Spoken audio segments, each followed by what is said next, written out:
लीलांग वर्णन का प्रसंग चल रहा है। सबसे पहले ये स्पष्ट किया गया कि किसी भी उपासना के 5 अंग होते हैं: उपास्य, उपासक, उपासना विधा, सहायक तत्व और बाधक तत्व। उनमें सबसे प्रमुख है उपास्य का अंग। उपास्य माने इष्ट। इष्ट का क्या स्वरूप है, और इष्ट के स्वरूप से सारा बदल जाता है। उपासक का स्वरूप भी बदल जाता है, उपासना पूरी उपासना का स्वरूप बदल जाता है।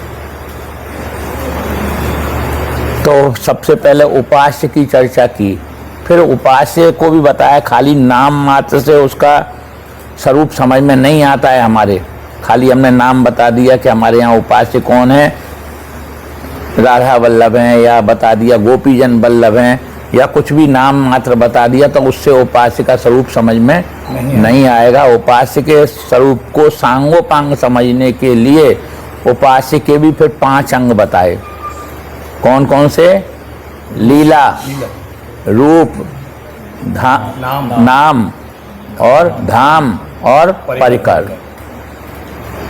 इनमें सबसे पहले रखा गया लीला को, क्योंकि सबसे पहले लीला सामने आती है और लीला से रूप बनता है और रूप से फिर नामकरण होता है। बार बार बताया जा रहा है कि सबसे पहले गोवर्धन धारण की लीला हुई तो हमारे उनका रूप जो है हमारे सामने आया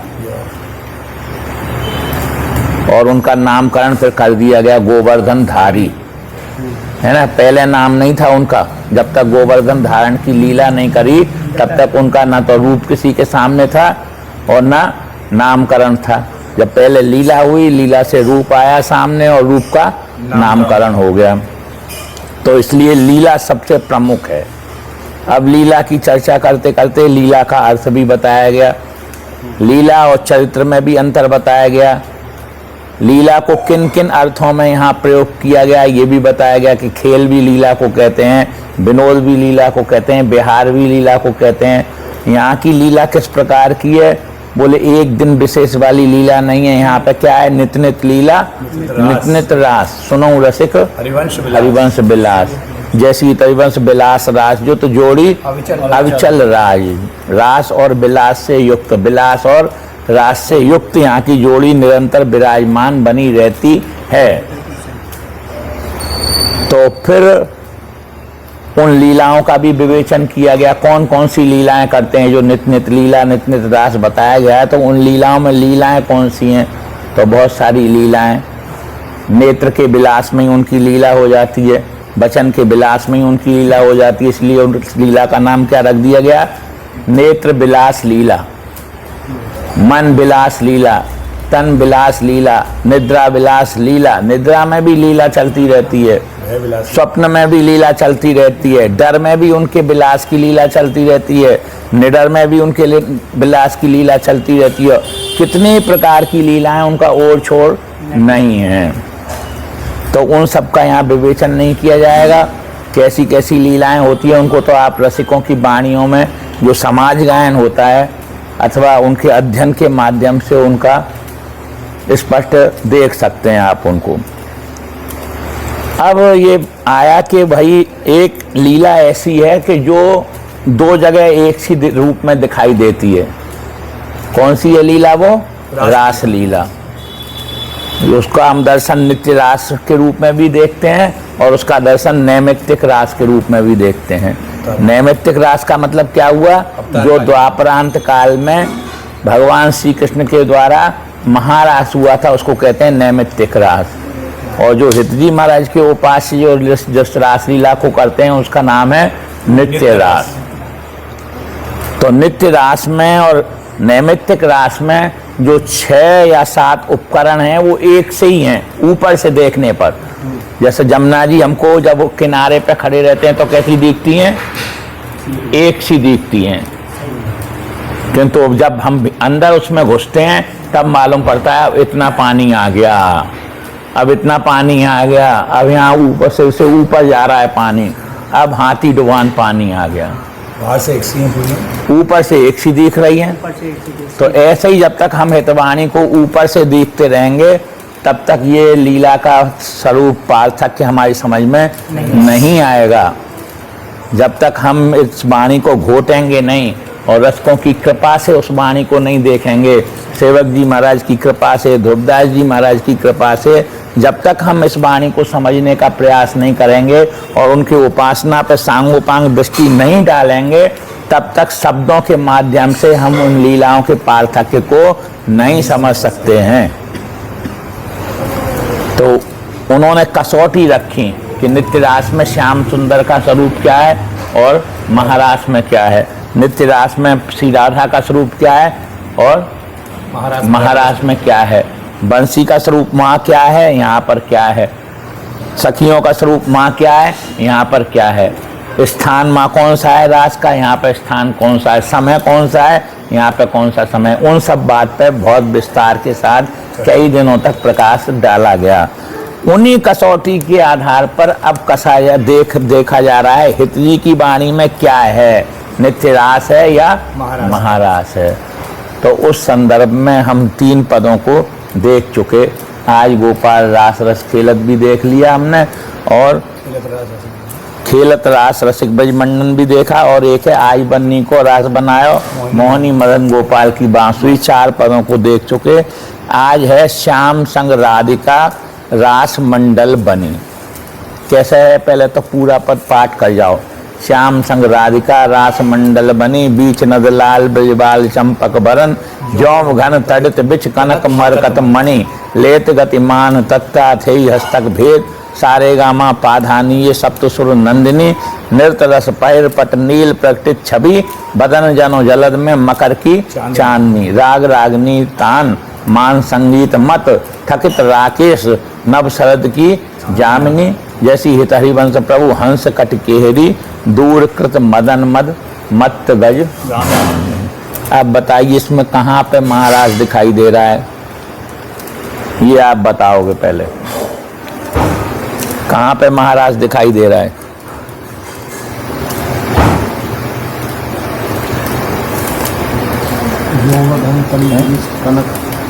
हाँ, बीच नदलाल ब्रजबाल चंपक बरन, जौम घन तड़ित बिच कनक मरकत मणि। यहाँ पे महाराज दिखाई दे रहा है भैया। पर कौन को दिखाई दे रहा है? जो ब्रजलीला के उपासक हैं उनको। जो ब्रजलीला के उपासक हैं उनको इसमें महारास दिखाई देता है। क्यों दिखाई देता है? क्योंकि कह रहे हैं महाप्रभु श्याम संग राधिका रास मंडल बनी। प्रिया जी के साथ में, लाल जी के साथ में प्रिया जी रास मंडल में सुशोभित हो रही हैं। कैसी लग रही हैं? अब अकेले तो हैं नहीं रास मंडल में, सखियां भी हैं उनकी। नित्य रास में कौन है उनके साथ में? सखियां भी हैं। तो सखियां कैसे खड़ी हैं? चारों ओर उनको घेर कर सखी खड़ी हुई हैं। वो सखियां क्या हैं? श्यामांगी हैं और गौरांगी हैं। सखियां क्या हैं? श्यामांग वाली भी हैं और गौरंग वाली भी हैं।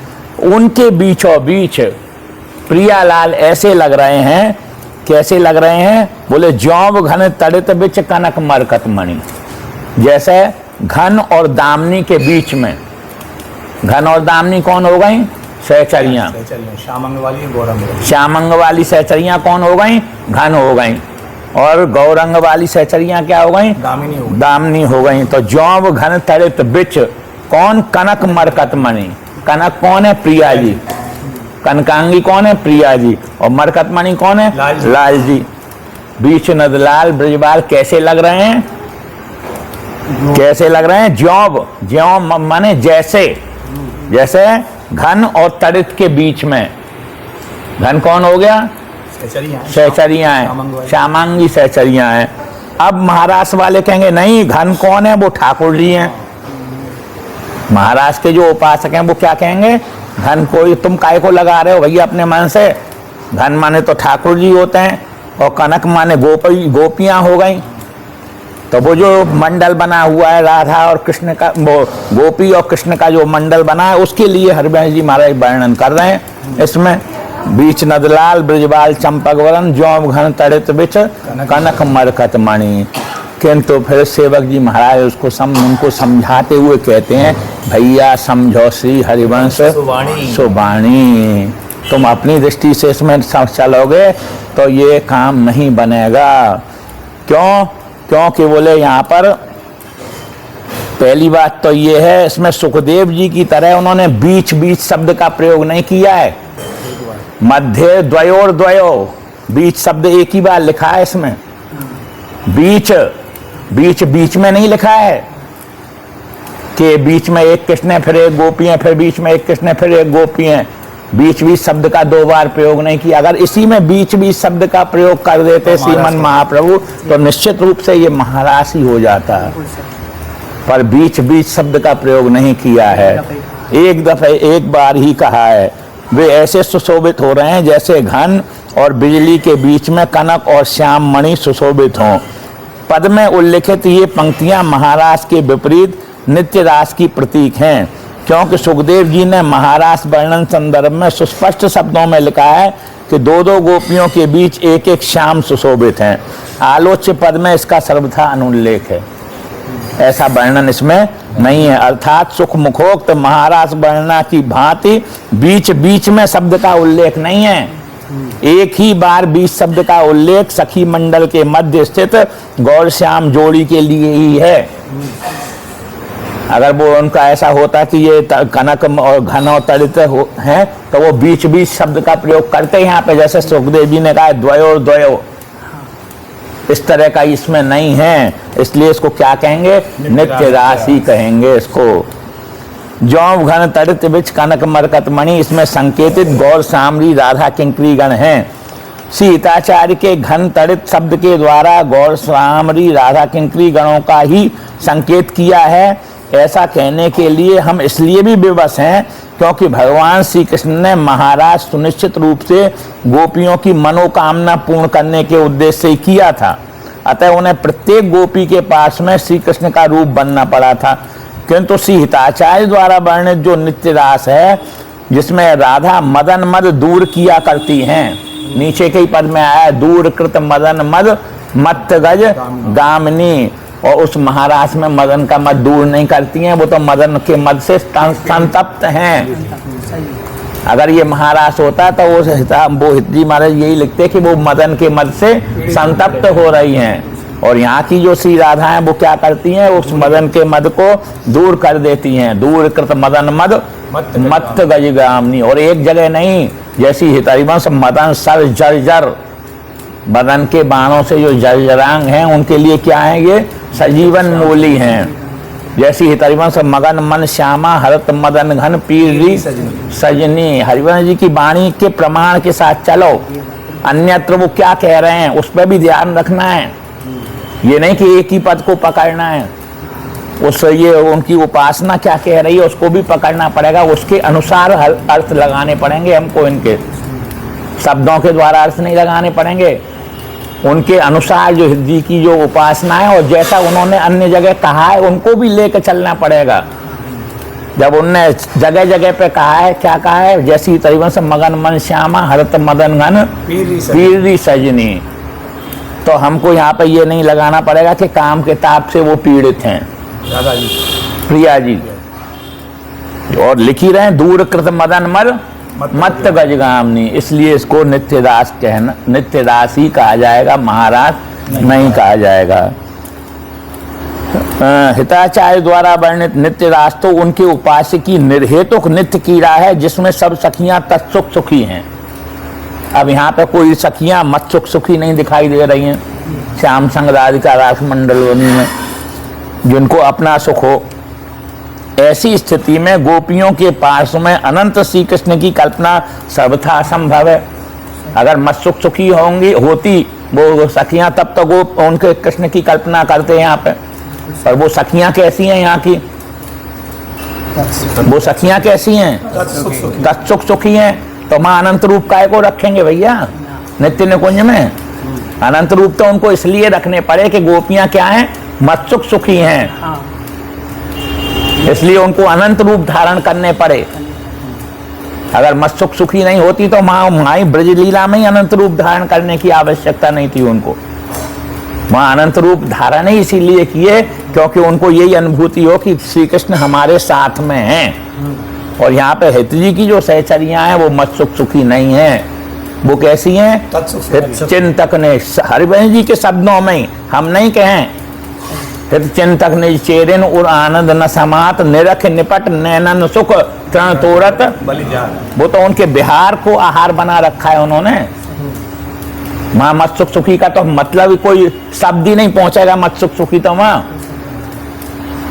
शब्द ही नहीं पहुंचेगा उस देश में तो मत सुख सुखी, क्योंकि वहां पे तो प्रेम के धर्म ही उदित हो रहे हैं निरंतर। तत्सुख सुखी लाल जी कैसे हैं? वो भी तत्सुख सुखी हैं। प्रिया जी कौन है? वो भी तत्सुख सुखी हैं। सहचरियां कौन है? वो भी तत्सुख सुखी हैं, क्योंकि प्रेम के धर्म तीनों अंगों में समान रूप से प्रत्यक्ष हो रहे हैं। अनन्यता उनमें भी है, उनमें भी है। तत्सुख सुखी तो उनमें भी है और उनमें भी है। तदाधीनता उनमें भी है। और सारे चारों जो अंग हैं वृंदावन में भी तत्सुख सुखता है। इसीलिए तो समझ बात सब जिए की सखी वृंदा सुख देत, छिण छिण बन की छविनई नवल युगल के हेत। और समझ बात सब जिए की सखी वृंदा सुख दे, वो भी सुख देने के लिए नई नई कुंजों की रचना करती रहती है, जैसे सहचरियां करती हैं। तो वहां का जो पूरा वातावरण, पूरा जो परिकर है वो कैसा है? तत्सुख सुखी। अगर मत सुख सुखी होते तब हम यहाँ पे लगाते कि घन हो सकता है भैया ठाकुर जी हों। इसलिए तो ये कल्पना भी करने की जरूरत नहीं है कि यहाँ पे घन ठाकुर जी हैं। यहाँ पे घन किसको लगाना पड़ेगा? श्यामांगी सहचरियों को। तो ये समझ में आया कि नहीं आया? मतलब आया। ऐसी स्थिति में गोपियों के पास में अनंत श्री कृष्ण की कल्पना करना सर्वथा असंभव है। अब केवल यही बात शेष रह जाती है कि सीताचार्य ने श्याम और राधिका को नंदलाल और ब्रजबाल नाम से स्मरण क्यों किया है। अब एक ही चीज रह गई बस, वो बात तो खत्म हो गई जौं घन तरित बिच वाली। अब एक शेष रह गई कि नंदलाल कहा है। तो इसके संबंध में तो हम पहले बहुत कह आ चुके हैं कि महाप्रभु ने नाम को नहीं छोड़ा है, नहीं छोड़ा है। परंतु नाम को न छोड़ने का मतलब ये नहीं है कि उन्होंने अवतार कालीन नंदलाल को उपास्य बनाया है। अब आगे जब नाम का प्रसंग आएगा, जब हम विस्तार के साथ चर्चा करेंगे कि नाम यही है, फिर भी उनका रूप किस तरह से भिन्न है। इसकी चर्चा यहाँ विस्तार से नहीं कर रहे हैं, क्योंकि जब नाम का प्रकरण आएगा तब विस्तार से चर्चा होगी। और ये बार बार संक्षिप्त रूप में तो बताया ही जा रहा है कि भैया नाम महाप्रभु ने रखे हैं, पर उनकी लीला को किसी को भी नहीं पकड़ा है। अवतार कालीन किसी भी लीला को स्वीकार उन्होंने नहीं किया है, नाम स्वीकार किए हैं। रूप कहीं कहीं थोड़ा बहुत मिलता जुलता है, पूर्ण रूप में नहीं। मुकुट वो भी लगा रहे हैं, ये भी लगा रहे हैं, पीताम्बर वो भी पहने हैं, ये भी पहने हुए हैं, किंतु राधा के सिर पे मटकी नहीं रखी है। राधा के सिर पे दूध दही की मटकी नहीं रखी हुई है, इसलिए रूप भिन्न हो गया। राधा श्याम सुंदर कहीं बालक नहीं बन रहे हैं इनके, आगे चल के पूतना का वध नहीं कर रहे हैं, गोवर्धन धारण लीला नहीं कर रहे हैं, माखन चोरी लीला नहीं कर रहे हैं, अकासुर बगासुर कंसासुर इसका वध नहीं कर रहे हैं, और यहाँ पे छोड़ के कहीं द्वारका नहीं चले गए। बार बार कहते हैं यद वृंदावन मात्र गोचर वृंदारण्य सीमसु सदा। एक जगह नहीं, कितनी जगह कहा है कि केवल वृंदावन में ही रहते हैं वो, यहाँ से एक पल का भी अंतर नहीं होता। श्री हरिवंश सुरी सुनाऊं श्यामा श्याम एक संग गाऊं। ये तो बात तो तब होती जब अंतर हो। क्षण एक कबहू न अंतर होई, एक क्षण का भी अंतर नहीं है माँ। कुंजांतर की तो बात छोड़ो, देशांतर की भी बात छोड़ो माँ, तो एक पल का भी अंतर नहीं है। विच्छेद के आभास मात्र से ही करोड़ों करोड़ों अग्नियों का सा आभास होने लगता है माँ। तो हाँ, लीला के लिए कहीं अब जैसे स्नान लीला हो रही है तो वहाँ लीला का अंतर हमको दिखाई देता है, पर है नहीं उनमें अंतर रत्ती भर। माँ तो निरंतर वही स्थिति बनी हुई है, करत पान रसमत परस्पर लोचन त्रिषित चकोर। वो त्रिषित चकोर वाली स्थिति को हम नहीं समझ पाते, हमको ऐसा लग रहा है ये विरह हो रहा है, पर विरह नहीं है। क्योंकि विरह जब होता है तब कैसा होता है? त्रिषित चकोर होता है, पर यहाँ पे मिले में ही विरह हो रहा है। ये विलक्षण स्थिति है, यहाँ की स्थिति कैसी है? विलक्षण स्थिति है, ये हमको समझ में ही नहीं आती। जब ही घुर सो उर अति लपटाही तब नैना बिरही हो जाए। जब श्यामा श्याम परस्पर मिलते हैं तो उनके नैनों में विरह आ जाता है। और जब ये छोटे छवि देखो करें, जब नैनों से छवि देखते हैं तो विरह आन अंगन संचर है, विरह उनके अंगों में संव्याप्त हो जाता है। इस प्रकार नित्य संयोग में ही क्या बना रहता है? वियोग। वियोग बना रहता है। इसीलिए भगवत रसिक जी लिखते हैं, मिले रहत मानो कबहू मिले ना। मिले ना। और इसीलिए नीचे की पंक्ति में ये बात भी लिख दी, बोले इसको और कोई नहीं समझ पाएगा। भगवत रसिक रसिक की बात है, रसिक बिना को समझ सके ना। ये तुम साधारण श्रोताओं को समझाने की कोशिश करोगे तो ब्रज उपासकों के, औरों की तो उपासकों की तो बात ही छोड़ो, ब्रज के जो उपासक हैं उनको भी नहीं समझ में आएगा। ये मिले रहे तो मानो कबहू मिले ना, ये कैसे समझ जाएगा? या तो मिले या अनमिले, या तो संयोग है या तो संयोग है या वियोग है। एक पक्ष रहता है एक संग में, संयोग है तो वियोग नहीं है और वियोग है तो संयोग नहीं है। तो दोनों ही यहाँ पे दोनों ही एक साथ हैं, हर पल। क्योंकि संयोग और वियोग इसके ही दो रूप हैं। जैसे निर्गुण और सरगुण हैं और उन दोनों से ये पृथक है, ऐसे ही संयोग और वियोग से ये पृथक है, और संयोग भी इसमें है और वियोग भी इसी में ही है। यही प्रेम के स्वरूप है, जिसमें दोनों ही दिखाई देते हैं। द्वैत भी इसमें दिखाई दे रहा है और अद्वैत भी दिखाई दे रहा है, माधुर्य भी दिखाई दे रहा है और ऐश्वर्य भी दिखाई दे रहा है, संयोग भी दिखाई दे रहा है और वियोग भी दिखाई दे रहा है। तो इस तरह से महाराज जी इस पद की शंका मत करना बिल्कुल भी कि यहाँ पे और महाराज का वर्णन किया है। निश्चित रूप से नित्य रास का ही इसमें वर्णन है। अब एक प्रमुख पद आ रहा है, जिनको शंका हो वो पीछे पूछ लेंगे। मोहन मदन त्रभंगी, मोहन मुनि मन रंगी। पहले पाठ कर जाओ। मोहन मुनि सगन प्रगट परमानंद गुण गंभीर गोपाला, शीश की रीट श्रवण मन कुंडल उर्मंडित बनमाला, पीतांबर तन धातु विचित्रित कल किंकिणी कटचंगी, नखमणि तरण चरण सरसीरू मोहन मदन त्रभंगी। मोहन वेणु बजावे हीरव नारी बुलावे, आई ब्रजनारी सुनत बंसी रव गृहपति बंधु विसारे, और दर्शन मदन गोपाल मनोहर मन से ताप निवारे, हर्षित बदन बंक अवलोकन सरस मधुर धुन गावे, मधुमय श्याम समान अधरधर मोहन वेणु बजावे, रास रचो बन माही विमल कलपतर छाई, विमल कलपतर तीर सुपेशल शरद नयन बर चंदा, उर्गन चकित शीतल मंद सुगंध पवन वे कहाँ खेलत नंदा, अद्भुत ताल मृदंग मनोहर किंकिणी शब्द कराही, यमुना पुलिन रसिक रस सागर रास रचो बन माही, देखत मधुकर केली मोहे खगमग बेली, मोहे मृगधेनु सहित सुंदर प्रेम मगन पट छूटे, उर्गन चकित थकित शशि मंडल कोटि मदन मन लूटे, अधर पान परिरमन अतिरस आनंद मगन सहेली, जैसी हित हरिवंश रसिक सचु पावत मधुकर केली। अब कहाँ पर ब्रज लीला का आभास हो रहा है इसमें महाराज जी? पूरे पद में ही हो रहा है। लो तो अब तो पूरा ही पद बताना पड़ेगा। तो फिर तो मोहन मदन त्रभंगी, मदन को मोहित। पहले तो इसका संदर्भ समझ लो, प्रसंग किस समय का ये पद है। ये प्रियालाल रास के लिए चले हैं, संध्या के समय में प्रियालाल रास करने के लिए चले, और रास करने के लिए जब जा रहे हैं तो वन विहार की शोभा देखते हुए जा रहे हैं। कहीं पर वन के लता बेली लग रही हैं, कहीं पर चंद्रमा की चांदनी छिटकी हुई है, नाना प्रकार की जो सायंकालीन जो शोभा है उससे पूरा वृंदावन संलग्नित हो रहा है। तो ऐसी शोभा से भरे हुए वृंदावन में प्रियालाल रास करने के लिए जा रहे हैं। वहीं मंडल के निकट एक सरोवर है, उस सरोवर में नाना प्रकार के कमल खिले हुए हैं। उन कमलों में एक विशिष्ट कमल है,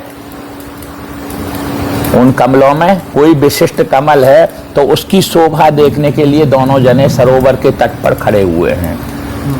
अब प्रिया जी शोभा देख रही हैं कि वो कमल हिल रहा है और उस पर एक भ्रमर मंडरा रहा है, बार बार उस पर भ्रमर मंडराता है, किंतु पवन ऐसी चलती है कि वो कमल हिल जाता है। इसलिए वो जिस तरह से उसको पराग का पान करना है, उस पराग का उस प्रकार से वो पान नहीं कर पाता, बार बार आता है और बार बार वो हट जाता है उससे, क्योंकि कमल दूसरी जगह चला जाता है, तब तक वो पान नहीं कर पाता।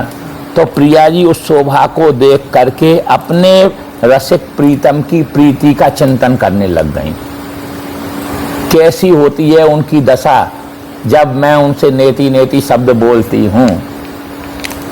जैसे ये बार बार भ्रमर आता है, वो उसका पान नहीं कर पाता, बार बार बेचारा आता है, बार बार उसका पान नहीं कर पाता, तो उनको कितनी विवश हो जाता है वो भ्रमर। ऐसे ही लाल जी किस तरह से विवश हो जाते हैं, बस इसका चिंतन कर रही हैं प्रिया जी। फिर लाल जी ने भी देखा कि आज तो प्रिया जी उसी में दृष्टि डालनी है, तो उनने उनकी तरफ देखा, प्रिया जी की तरफ। जब प्रिया जी ने लाल जी ने प्रिया जी की ओर देखा, तो प्रिया जी की दृष्टि फिर लाल जी पे पड़ी। तो उस दृष्टि को लाल जी ने क्या मान लिया, रास के लिए स्वीकृति समझ ली उस दृष्टि को, क्योंकि अनुकूलता की जो दृष्टि पड़ गई प्रिया जी की, जो जबकि उनका स्वभाव कैसा है, दिन प्रतिपद प्रतिकूल।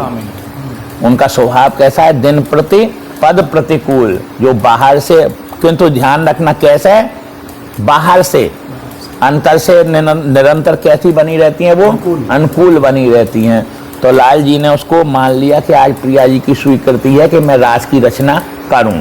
और लाल जी तो पहले पूछा भी तो हुआ, पूछा कुछ नहीं, बस इसको ही उनकी मौन स्वीकृति को ही मान लिया, रास की रचना करने का संकेत मान लिया। तो लाल जी वहीं निकट में ही मंडल है, उसमें रास की तैयारी करने के लिए चले गए, किंतु प्रिया जी अब भी उस कमल की शोभा को देख रही हैं।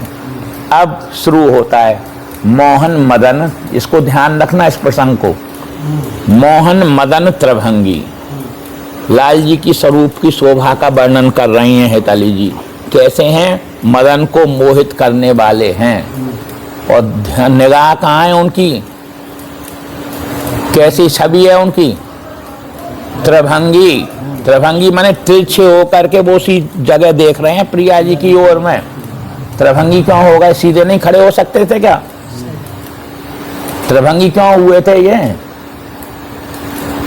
अरे बताना पड़ेगा ना, त्रिभंगी क्यों हुए थे। वहीं दृष्टि उनकी वहीं लगी हुई है कि प्रिया जी आएंगी अभी अभी रास में यहाँ पे।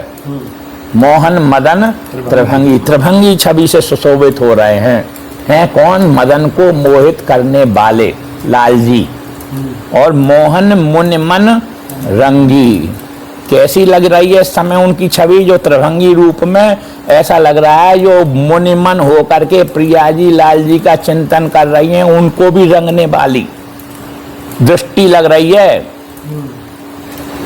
मोहन मुनिमन रंगी, मुनियों के मन को रंगने कर वाली नहीं है उस समय उनकी दृष्टि। मुनिमन होकर के जो प्रिया जी लाल जी का चिंतन कर रही हैं, उनको रंगने वाली है उनकी दृष्टि। मोहन मुन मन रंगी, मोहन मुन, अब अर्थ दोनों तरह के हैं, परंतु जिसको हितजी महाराज कृपा करके जैसा अर्थ प्रदान करें और जैसा अर्थ अंदर प्रवेश करा दें, वो उसी के अनुसार चलेगा। जहां तक कथों कि वो पूरा अर्थ अभी नहीं सांगो पांग उसके हृदय में बैठाते हैं, जब तक देख लेते हैं अभी मेरे लायक हुआ है या नहीं हुआ है। अगर वो उस लायक नहीं हुआ तो उसको अविधा से ही वो टकरा के रह जाए, मां व्यंजना पे नहीं पहुंचे, वो वहीं पर तक उसका प्रवेश करते हैं। वो दोनों शब्द को एक साथ अर्थ करते हैं। अगर ब्रजलीला के उपासक करेंगे तो क्या कहेंगे, बोले लिख तो रहा है मुनि के मनों को भी रंगने वाले, किंतु तो निकुंज लीला के उपासक ऐसा अर्थ को जी महाराज उस प्रकार का अर्थ उनको नहीं देते, उनको एक और उच्च कोटि का अर्थ देते हैं कि नहीं, मुनि मन होकर के जो प्रिया जी चिंतन कर रही थी लाल जी का, उनके मन को भी रंगने वाले हैं लाल जी। मोहन मुनि मन रंगी, मोहन मुनि सघन प्रगट परमानंद गुण गंभीर गोपाला, कैसे हैं, आनंद स्वरूप हैं, परम आनंद के स्वरूप हैं। मोहन मुनि सघन, सघन आनंद के स्वरूप हैं। मोहन मुनि सघन प्रगट परमानंद गुण गंभीर, गंभीर गुण वाले हैं, अर्थात गुणों के सागर हैं। गंभीर कौन होता है, सागर होता है। तो कैसे हैं, बोले गंभीर सागर के समान गुणों के समुद्र हैं। मोहन मुनि सघन प्रगट परमानंद गुण गंभीर गोपाला। गोपाला का फिर ध्यान में आ जाओ, कौन सा अर्थ किया? प्रिया जी की वाणी का पालन करने वाले वो गोपाल हैं यहाँ। मोहन मुन सघन प्रगट परमानंद गुण गंभीर गोपाला। स्वीकृति समझ ली उन्होंने, उनकी आज्ञा समझ ली, मौन में ही उनकी आज्ञा समझ ली, तो उसका पालन करने के लिए लाल जी रासमंडल पे आ गए हैं। तो इसलिए उनको क्या कहना पड़ा? प्रिया जी की आज्ञा का प्रतिपालन करने वाले मोहन मुन सघन प्रगट परमानंद गुण गंभीर। शीश किरीट, शीश पर किरीट नाम का आभूषण है, शीश किरीट। और श्रवण में क्या है? मणियों के कुंडल हैं। शीश किरीट, श्रवण मणि कुंडल, कुंडल उर्मंडित वनमाला। हृदय पे क्या सुशोभित है? वनमाला सुशोभित है। पीतांबर तन, पीतांबर सुशोभित हो रहा है उनके। पीतांबर तन धातु विचित्रित, अनेक प्रकार की धातुओं से श्रीअंग चित्रित हो रहा है उनका। उसकी पत्रावली की जाती है धातुओं की, जो अनेक प्रकार की चमकीली धातु होती हैं उनसे पत्रावली होती है, तो उससे वो चित्रित हो रहे हैं। पीतांबर तन धातु विचित्रित कल किंकिणी कटिचंगी, सुंदर कटी है, उस पर किंकिणी सुशोभित हो रही है। अभी तो कोई दिक्कत नहीं आई है ना। पीतांबर तन धातु विचित्रित कल किंकिणी कटिचंगी। और नखमणि तरणी, उनके जो नखमणि हैं ये कैसे चमक रहे हैं? तरणी की तरह। तरणी किसको कहते हैं? सूर्य को। तरणी किसको कहते हैं? सूर्य को। तरणी सुता माने जमुना जी, और तरणी माने सूर्य। तो ये कैसे चमक रहे हैं? नखमणि, नख की मणि कैसी चमक रही हैं? तरणी की तरह। तरणी माने सूर्य की तरह चमक रही हैं, चमकीले नख हैं। नखमणि तरण। और चरण सरसीरुह, सरसीरुह किसको कहते हैं? कमल को। चरण कैसे लग रहे हैं? जैसे कमल खिल रहे हों। नखमणि तरण चरण सरसीरुह मोहन मदन, इस प्रकार की छवि से लाल जी सुशोभित हो रहे हैं। इस प्रकार की छवि से मदन के मन को भी विमोहित करने वाले लाल जी सुशोभित हो रहे हैं। अब मोहन वेणु बजावे। रास के लिए देर होती जा रही है, त्रिभंगी होकर देख तो रहे हैं, किंतु देख रहे हैं कि प्रिया जी की दृष्टि तो अभी भी वहां से हटी नहीं है उस कमल से। तो क्या किया उन्होंने? मेरी बात अगर नहीं, मेरी ओर नहीं दृष्टि डाल रही हैं तो बंसी की ओर तो दृष्टि डालेंगी ही जरूर।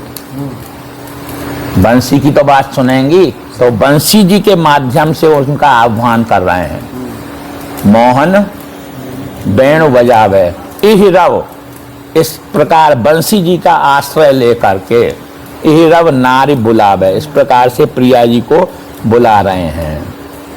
इहिरव नारी बुलावे। तो क्या हुआ? बोले आई ब्रजनारी सुनत बंसी रव। प्रिया जी अपनी सहचरियों के साथ आ गईं। ब्रजनारी का ध्यान रखना, क्या अर्थ है यहाँ पर? प्रिया जी। ब्रजनारी का अर्थ ब्रज गोपियां नहीं है यहाँ पे। और आई क्यों लिखा है? बोले आई इसलिए लिखा है कि प्रिया जी को आई नहीं कहेंगे। ये आई क्या है? आदर सूचक शब्द है। और अगर ब्रजलीला के उपासक लगाएंगे तो इसको बहुवचन सूचक लगाएंगे, बहुत सारी आई। पर यहाँ पर जो निकुंज लीला के उपासक क्या कहते हैं? बोले आई माने प्रिया जी के आदर पूर्वक शब्द को, आदर पूर्वक शब्द का यहाँ प्रयोग किया गया है, इसलिए वो क्या कह रहे हैं? आई ब्रजनारी। पर इसका मतलब क्या है? हाँ, उनके संग में सहचरियां जरूर हैं, पर वो जो आई शब्द है वो प्रिया जी के लिए प्रयुक्त हुआ है। आई ब्रजनारी सुनत बंसी रव। जैसे ही लाल जी के द्वारा बंसिका का वादन सुना तो वो प्रिया जी की दृष्टि उस कमल से हट गई और अपनी अंतरंगा सखी बंसी पे पहुंच गई। ये बुला रही है मुझे, तब वो चल पड़ी और अन्य सहेलियों को लेके आई ब्रजनारी सुनत बंसी रव। अब बड़ा चक्कर है, गृहपति बंधु विसारे। गृहपति का तो भैया ब्रजलीला के जो उपासक है उनको तो यही दिखाई देगा। गृहपति माने अपने अपने पति, बंधु माने अपने भाई, किंतु यहाँ पर ऐसा अर्थ नहीं है। हितजी महाराज की वाणी के द्वारा उसको समझो। गृहपति का अर्थ क्या होता है? सूर्य, ग्रहों का पति। ग्रहों का पति कौन है? सूर्य है। और उसका बंधु कौन है? कमल है। जो कमल देख रही थी उसको छोड़ दिया। विसारे माने गृहपति बंधु बिसारे। वो जिस कमल को देख रही थी प्रिया जी ने उस कमल को छोड़ दिया। गृहपति बंधु बिसारे। एक जगह और महाप्रभु ने यही शब्द का प्रयोग किया है। प्रथम यथामत प्रणव श्री वृंदावन तम श्री राधिका कृपाविन सबके मनन अगम बर यमुना जल सिंचन दिन ही सब बसंत विविध महासुमनस के सौरवल्ली कुलमंत अरुण नील सित मुकुलित जहाँ तहाँ पूषण बंधु। पूषण कहते हैं सूर्य को, और बंधु उसका कौन हो गया? कमल। अर्थात अरुण नील सित ये नाना प्रकार के रंगों के क्या खिले हुए हैं। इसलिए महाप्रभु की प्रकृति को देखो, वो उस शब्द का प्रयोग किस अर्थ में कर रहे हैं? पूषण बंधु में वहां क्या अर्थ ले रहे हैं? कमल का अर्थ ले रहे हैं। इसी तरह यहाँ पे कौन सा शब्द प्रयोग किया है? गृहपति बंधु। गृहपति बंधु माने महाराज आप भी बोल जाओ तो अच्छा लगेगा हमको। जो रोज सिखाए पढ़ाए हुए हैं वो बोलें तो अच्छा नहीं लगता। बिना सिखाए पढ़े वालों को भी पढ़ जाए यहाँ पे तो अच्छा लगेगा, वो भी बोलें। गृहपति माने सूर्य, और उनका भाई कौन है? अब ये शब्दकोश जन्य अर्थ है, ये भी बता रहे हैं। ये मनमुखी अर्थ नहीं है कि रसिकों ने अपने मनमुखी अर्थ लगा लिया है। शब्दकोश में आप देख लेना, संस्कृत के शब्दकोश में या हिंदी के शब्दकोशों में गृहपति का अर्थ सूर्य ही होता है। और उसके बंधु का शब्द उसमें यदि जुड़ जाएगा तो उसका अर्थ कमल ही होगा। देख लेना, सूर्य से खेलने वाले, सूर्य के भाई जो हैं, क्योंकि सूर्य से खेलते हैं वो, और सूर्य छिप जाता है तो क्या हो जाते हैं? बंधु। जो भाई संग संग में खेलते हैं मिलते हैं उनको क्या कहते हैं? भाई कहते हैं। ऐसे भाई थोड़ी के हुए हैं वहाँ पे कि अन भाई सब करें, कहाँ में जेतिक भाई करते तो अन भाई हैं पर कहलाते क्या है? ऐसे नहीं है। प्रकृति में तो ऐसे भाई हैं जो भाई भाई करते हैं, वो भी प्रसन्न हो जाता है उसके खिलने से, तो वो भाई है। तो कहाँ पे थे? गृहपति बंधु बिसारे, उन कमलों को छोड़ दिया। दर्शन मदन गोपाल मनोहर मन से ताप। जब प्रिया जी आई तो लाल जी ने उनका दर्शन करके, दर्शन मदन गोपाल मनोहर मन से ताप निवारे। अपने जो मन से के ताप थे और सब दूर हो गए उनके हैं। वो तो दूर करती हैं, वो तो जब आएंगी तो अपने आप ही दूर हो जाएंगे। जैसे ही प्रिया जी ने रासमंडल में प्रवेश किया तो मन से के ताप खत्म हो गए। अथवा दूसरा अर्थ ये भी है इसका कि जो उनके हृदय में संकल्प विकल्प बने हुए थे, प्रिया जी नहीं आई, इतनी देर हो गई, आएंगी कि नहीं आएंगी, है इसकी रास की रचना हो चुकी है, ये जो संकल्प विकल्प थे, जैसे ही प्रिया जी का दर्शन किया तो वो सब के सब समाप्त हो गए। आई ब्रजनाज सुनत बंसी रव गृहपति बंधु बिसारे, और दर्शन मदन गोपाल मनोहर मन से ताप निवारे। अब ब्रजलीला के उपासक ये अर्थ करेंगे कि भैया ब्रज गोपियाँ सबको छोड़ के आई और उन्होंने जैसे ही दर्शन किया ठाकुर जी का तो उन्होंने अपने मन के ताप दूर कर दिए। मन से ताप, परंतु यहाँ कोई ऐसे काम संतप्ता है नहीं, ना तो प्रिया जी काम संतप्ता है और ना कोई सहसरी यहाँ काम संतप्ता है। इसलिए कौन सा अर्थ लेना पड़ेगा? वही मदन गोपाल ने अपने काम के ताप जो थे, संकल्प विकल्प जो थे, उनको समाप्त कर दिया या समाप्त हो गए। मन से ताप निवारे। हर्षित, हर्षित हो गए अब तो वो। हर्षित बदन बंक अवलोकन, जो बंक अवलोकन से जो देख रहे थे प्रिया जी की और जो दृष्टि थी, त्रभंगी थे कि नहीं है, तो तिरछे होने की क्या जरूरत थी उनको? बंक अवलोकन की क्या जरूरत थी? हर्षित बदन बंक अवलोकन सरस मधुर धुन गावे। जो अभी अभी बंक अवलोकन थी वो क्या हो गए? रस से भर के वो गान करने लग गए। और हर्षित बदन बंक अवलोकन सरस मधुर धुन गावे। मधुमय श्याम समान अधर धरे, मान के सहित। अब जैसे ही प्रिया जी पहुंची तो उनका क्या हो गया? मान बढ़ गया, गर्व बढ़ गया। हर्षित बदन बंक अवलोकन सरस मधुर धुन गावे। मधुमय श्याम समान, समान माने मान के साथ। हर्षित बदन बंक अवलोकन मधुर धुन गावे। मधुमय श्याम समान अधर धरे मोहन वेणु। अब तो और सम्मान हो गया उनका।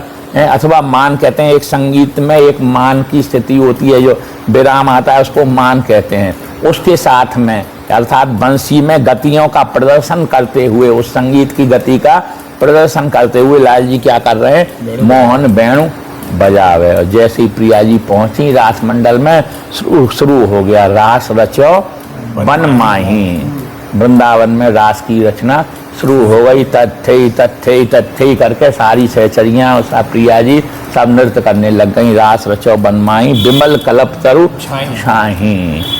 विमल कल्प तरु की छाइया छाह में, विमल कल्प तरु एक ही नहीं है यहाँ पे, और यहाँ पे तो है ही नहीं जगत में। कहाँ पे है महाराज विमल कल्प तरु? कल्प तरु कहाँ पे है? स्वर्ग में है, वो भी एक ही है। और यहाँ पे बोले लता लता सब कल्प तरु, पारिजात सब फूल, सहज विराजत एक रस, नित प्रति यमुना कूल। ऐसे कल्प वृक्ष की छाह में है, वहाँ पे एक ही कल्प वृक्ष है। उसमें रास की रचना हुई कि नहीं ये पता नहीं, हमको देख लेना भैया श्रीमद् भागवत में। किंतु यहाँ पर इस प्रकार का रास नहीं है। यहाँ पे तो उस कल्पतरु के नीचे हैं जो इनकी लता लता ही सारी कल्पतरु है। रास रचो बनमाही विमल कल्पतरु छाई। विमल कल्पतरु तीर सुपेशल, सुपेशल माने सुंदर, मधुर, मनोहर, शरद रैन बस चंदा, और शीतल मंद सुगंध पवन बह ता खेलत नंदा। शीतल मंद सुगंध पवन प्रवाहित हो रही है। ऐसे शीतल मंद सुगंध में शरद चांदनी के वातावरण में लाल जी और प्रिया जी रास खेल रहे हैं। अद्भुत ताल मृदंग मनोहर किंकिणी शब्द कराही।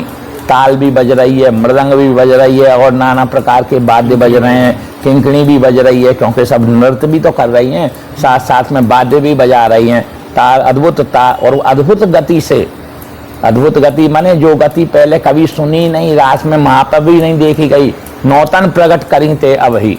तो इसलिए उनको क्या कहना पड़ रहा है? अद्भुत ताल मृदंग मनोहर किंकिणी शब्द कराही। और यमुना पुलिन रसिक रस सागर। रसिक कौन है? लाल जी। और रस सागर कौन है? प्रिया जी हैं। तो दोनों ने मिल करके यमुना पुलिन रसिक रस सागर रास रचो बनमाही। देखत मधुकर केली।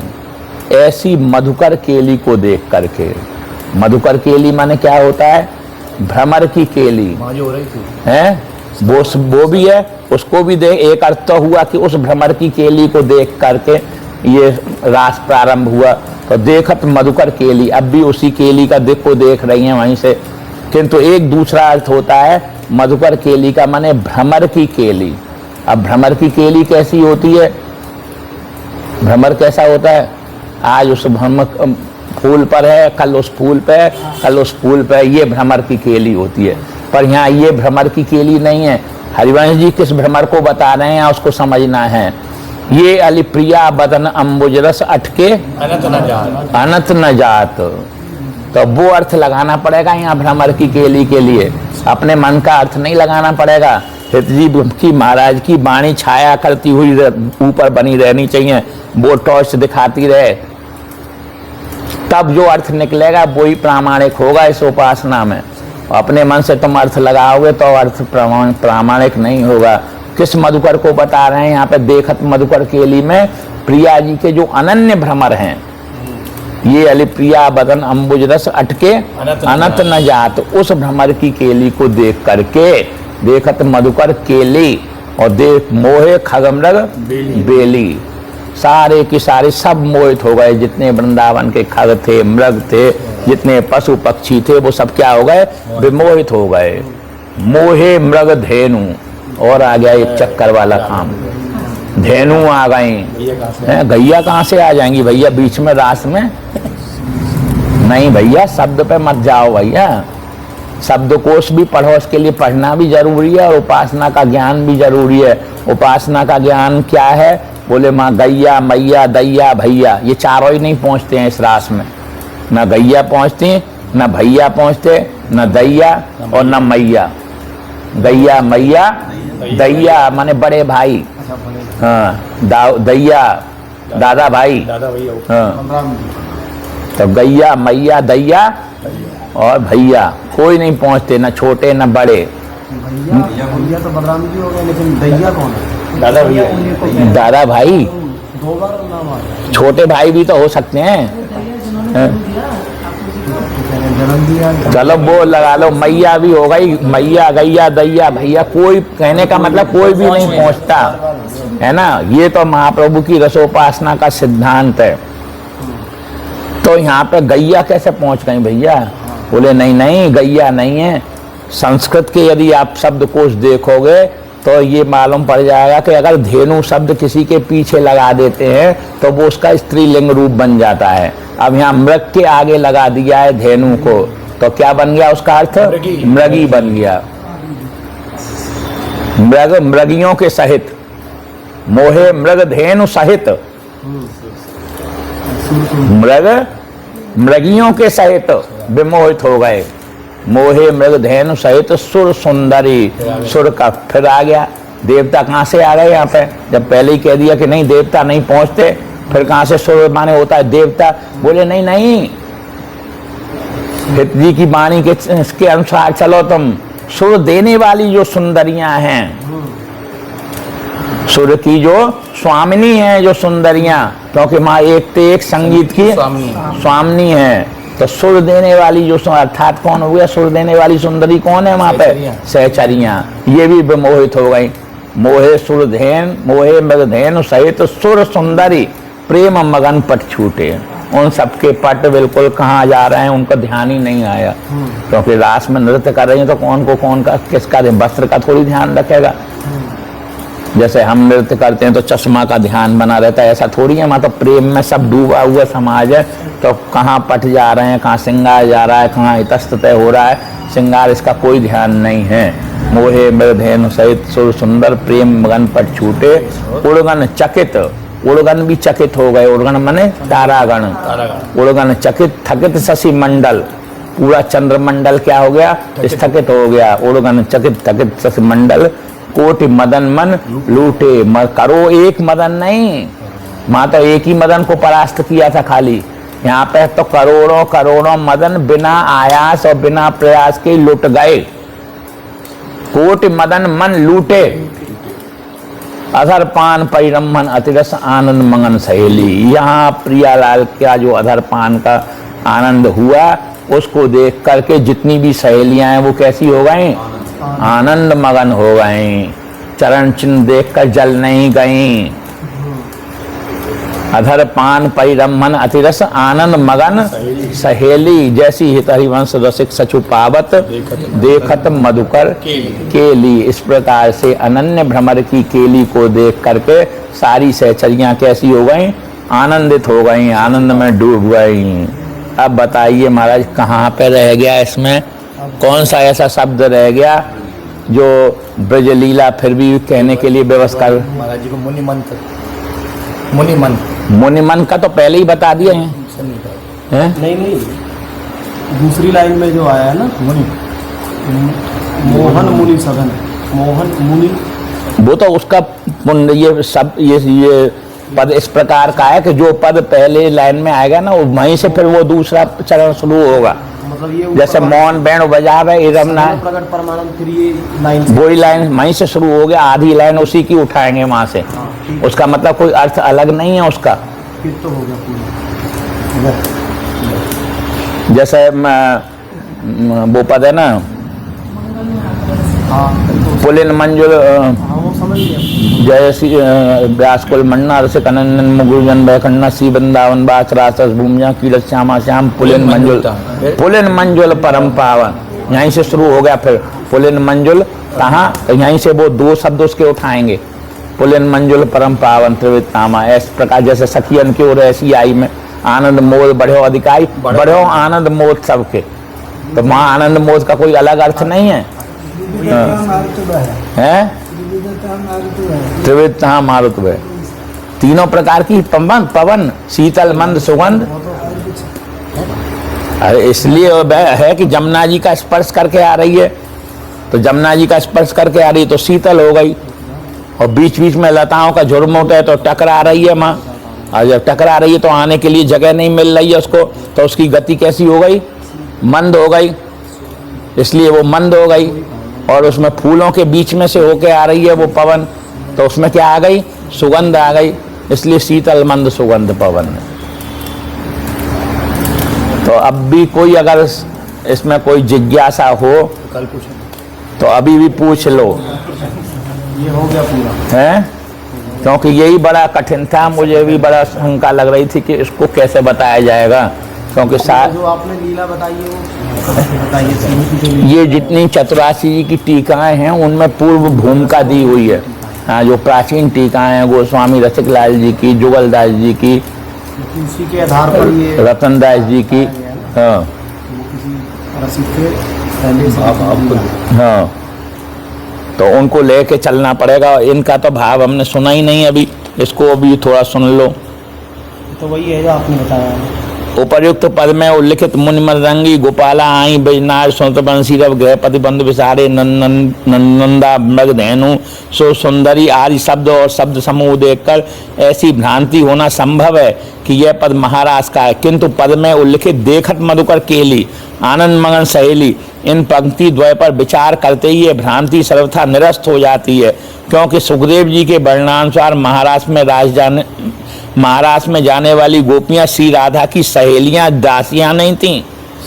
ये और विशेष बात बता रहे हैं, वो न तो दासियां थी न सहेलियां थीं, वे तो सबकी सब श्री राधा के प्रति प्रतिस्पर्धा रखने वाली श्री कृष्ण की प्रेम का थी। इसमें क्या कह रहे हैं, आनंद मगन सहेली, वो सहेली नहीं थी महाराज वाली नहीं, सहेली नहीं थी, वो प्रतिस्पर्धा रखने वाली कृष्ण की प्रेम का थी, तभी तो उनके साथ न जाकर उनसे अलक्षित होकर श्री कृष्ण के निकट पहुंची थी। सहेली होती तो संग में चलती, अरे चल चल तू भी चल रही है मैं भी चल रही हूँ। एक दूसरे से बचे गई। सहेली होती तो वो छिप के नहीं जाती, वे स्वयं श्री कृष्ण के साथ केली करके आनंद मग्न होने वाली थीं। श्री राधा श्याम सुंदर की मधुकर केली को देखकर सचु पाने वाली नहीं थीं, प्रत्युत शोक मग्न होने वाली थीं। सुन लो इसको पूरा। मधुकर केली को देखकर सच पाने वाली रसिक रूप में गोपियों के दर्शन महारास में नहीं होते, ऐसी रसिक सहेलियों के दर्शन नित्य रास में ही प्रत्यक्ष होते हैं। जैसी तरिवंश निकट दासीजन लोचन चषक रसा सब गटकर, ये गटकती हैं रसा सबको श्यामा श्याम के प्रेम केली को, श्यामा श्याम की रास केली को, श्यामा श्याम की होली केली को। ऐसे वो खेल नहीं रही हैं, वो खिला रही हैं। इसीलिए आलोच्य पद में सहेलियों को केली देखकर आनंद मग्न होना लिखा है और साथ ही उन्हें रसिक कहकर प्रकीर्तित भी किया गया है। श्रीमद् भागवत में वर्णित महारास में इन दोनों तथ्यों का अनुल्लेख है। इस विवेचना के आलोक में महारास बोधक वाक्यों का वाच्यार्थ न लेकर इन शब्दों में ही अंतर्गर्भित विशिष्ट अर्थ लेना ही पद प्रणेता के भावानुकूल होगा और विद्वत सम्मान्य भी होगा, क्योंकि वह कोशगत शब्दार्थ पर ही आधारित है। खाली रसकों का मनमुखी अर्थ नहीं है ये जो बताया गया है, कोशगत अर्थ लिया गया है इसमें। मोहन मुनि मन रंगी इस चरण में प्रयुक्त मुनि शब्द का कोशगत अर्थ है मौन होकर मनन करने वाला। नित्य रास में नारदाद मुनि न होकर ऐसी अनेक सखियां हैं जो मौन होकर एकाग्र चित्त होकर सेवा में संलग्न थीं। श्री राधा भी किसी अभिनव कमल की शोभा को देखकर मौन थी। मुनि हो गए, वो क्या हो गए, मोहनलाल ऐसे मुनि मनों को रास रंग में रंजित करने वाले हैं। अभी जो बताया था उसको उन्होंने और खोल दिया। गृहपति बंधु विसारे इस शब्द समूह में प्रयुक्त गृह शब्द का अर्थ घर, पति अर्थ का अर्थ स्वामी या भर्तार, वह पुरुष जिसके किसी स्त्री का वैदिक रीति से विवाह हुआ हो, और बंधु का अर्थ भाई होता है। आलोच्य पद में प्रयुक्त पति विसारे इस वाक्य से साधारणतः ये व्यंजित होता है कि रास में जाने वाली सभी गोपियां विवाहिता थीं, किंतु भागवत वर्णित महारास में जाने वाली सभी गोपियां जिनमें किसी राधा भी थीं, केवल विवाहिता ही नहीं थीं, कुमारिका भी थी। अब इसमें लिखा है गृहपति बंधु विसारे, तो वो कौन से गृहपति हो गए? श्री राधिका कुमारिका थी या विवाहता, यह विषय आज भी विवादास्पद बना हुआ है। वहां पे तो अभी ये निराकरण ही नहीं हो पाया कि उनके साथ विवाह हुआ या नहीं हुआ। यदि श्री राधा को विवाहिता ही माना जाए तो भी सुधी जनों और संत जनों के मत बाहुल्य से उनका विवाह श्री कृष्ण के साथ ही हुआ था, किंतु आलोच्य पद में फिर वो कौन से पति की बात कह रहे हैं कि कौन को छोड़ के आई? अगर ये होगा तो अभी ये होगा कि कृष्ण विवाह कौन के साथ हुआ? कृष्ण के साथ हुआ, तो फिर कौन से पति को छोड़ के आई जिसको लिख रहे हैं गृहपति बंधु विसारे। किंतु आलोच्य पद में मौन बंसी वादन करके ब्रजनारी श्री राधा को बुला रहे। प्रश्न होता है तब श्री राधा किस पति को छोड़कर आई? ऐसी स्थिति में यहाँ पति शब्द का अर्थ भरतार या दूल्हे न लिया जाकर पति शब्द को ग्रह शब्द के साथ संयुक्त करके ग्रहों का स्वामी सूर्य अर्थ लिया जाना ही शास्त्र सम्मत होगा। और बंधु शब्द का अर्थ होता है भाई। भागवत के अनुसार महाराष्ट्र में जाने वाली गोपियां अपने भाइयों को छोड़कर आई थीं, ऐसा उल्लेख नहीं है। ऐसी स्थिति में बंधु शब्द को भी गृहपति के साथ संयुक्त करके सूर्य बंधु कमल अर्थ लेना ही समीचीन और शास्त्रानुमोदित होगा। मृगधेनु शब्द का कोशगत अर्थ होता है मृगी और सुर शब्द का अर्थ होता है स्वर। इस कोशगत अर्थ की रक्षा करते हुए अर्थ करने पर सुर सुंदरी का अर्थ होगा सुर देने वाली सुंदरियां। इस प्रकार मृगधेनु मोहे मृगधेनु प्रेम मगन पट छूटे, इस पूरे वाक्य का अर्थ यही अर्थ स्वीकार करना होगा कि रास के स्वर माधुर्य को सुनकर मृगियों सहित मृग मोहित हो गए तथा स्वरदात्री सखियां इस प्रकार आनंद मग्न हो गईं कि उनके पट इतस्ततः हो गए। इस प्रकार हम देखते हैं कि उपर्युक्त पदों में रास के उपकरणों का जो रूप प्रत्यक्ष हुआ है वह महारास का परिचायक नहीं है, प्रत्युत नित्य रास का ही परिचायक है। आलोच्य पदों में मान विरह, श्री कृष्ण का ईश्वरत्व दर्शन, बहुवल्लभता, कृष्णचरण प्राधान्य, ललितादिकों का श्री कृष्ण से कांत संबंध आदि आदि का भी सर्वथा अभाव है। ये सब महाराज की चीजें हैं और वो उनका इसमें दर्शन रत्ती भर भी नहीं है। साथ ही महाराज के उद्देश्यों का भी कोई आभास तक नहीं दिखाई देता। इन सब बातों को देखते हुए साधुजन तथा सुधीजन इन आलोच्य पदों को निर्भ्रांत रूप से नित्य रास वर्णनात्मक ही स्वीकार करेंगे। उपर्युक्त निर्णायक कसौटी और हितवाणी के पदों की विश्लेषणात्मक व्याख्या को पढ़कर भी यह प्रश्न उठ सकता है कि सीताचार्य ने ऐसे पदों की रचना क्यों की जिनसे निकुंज परक अर्थ के साथ साथ अवतार कालीन महाराज के अर्थ भी लिए जा सकें। सीधे सीधे नहीं कर सकते थे वो, और जैसे नित्य रास के पद में ऐसे ही कर देते। क्या जरूरत थी उनको कि इस तरह की पद रचना करें जिसका अर्थ महाराज का भी निकले? इस प्रश्न का विशद विवेचन हम आगे करेंगे, आज नहीं कर रहे हैं। क्यों करी उन्होंने, क्या जरूरत थी उनको? यदि किसी को हिताचार्य की वाणी में ब्रज का राशि दिखाई दे तो वह ऐतिहासिक तथ्य नहीं, उनकी अपनी व्यक्तिगत भावना का ही प्रकाशन है। अगर मान लो फिर भी दिखाई देता है तो वो हिताचार्य की उपासना से समर्थित नहीं है। यथार्थ यह है कि सीताचार्य ने विशुद्ध निकुंज परक अर्थ प्रदायक पदों की ही रचना की है और इसीलिए प्रायः सभी प्राचीन टीकाकारों ने भी पदों के निकुंज परक अर्थ ही किए हैं। हितवाणी के सर्वप्रथम आलोचक सेवक जी ने प्रेमी अनन्यों के भजनीय तत्व और उपासनीय रूप पर प्रकाश डालते हुए बहुत ही स्पष्ट शब्दों में कहा है कि प्रेमी अनन्यों का भजनीय तत्व न तो निर्गुण निराकार अंतर्यामी रूप है और न यशोदानंदन रूप है, न महारास लीला में प्रत्यक्ष रास बिहारी रूप है, क्योंकि उस रास लीला में ईश्वरता, मत्सुकता, काम कामना, मान विरह, गर्व आदि की मिलौनी है। उनका भजनीय तत्व तो नित्य रास, जिस रास में कोई मिलौनी नहीं है उसमें ही प्रत्यक्ष रूप है। सेवक जी कहते हैं प्रेमी अनन्य भजन न हो जो अंतर्यामी भजय मन में, और जो भाई देखो यशोदा को नंदन। अगर यशोदा नंदन के ये महाराज का ही वर्णन करते तो सेवक जी कभी भी इस प्रकार की बात नहीं करते कि मैंने देख लिया भैया।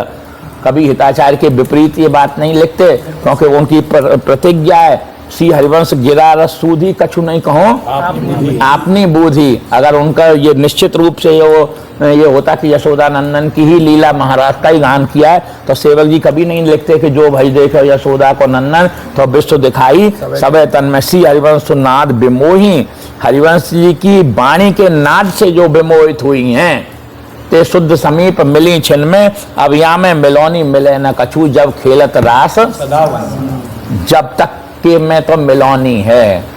पर अब जो नित्य रास है, जो सदा वृंदावन में होने वाला रास है, उसमें किसी भी प्रकार की मिलौनी नहीं है। बोलो श्री राधा की जय।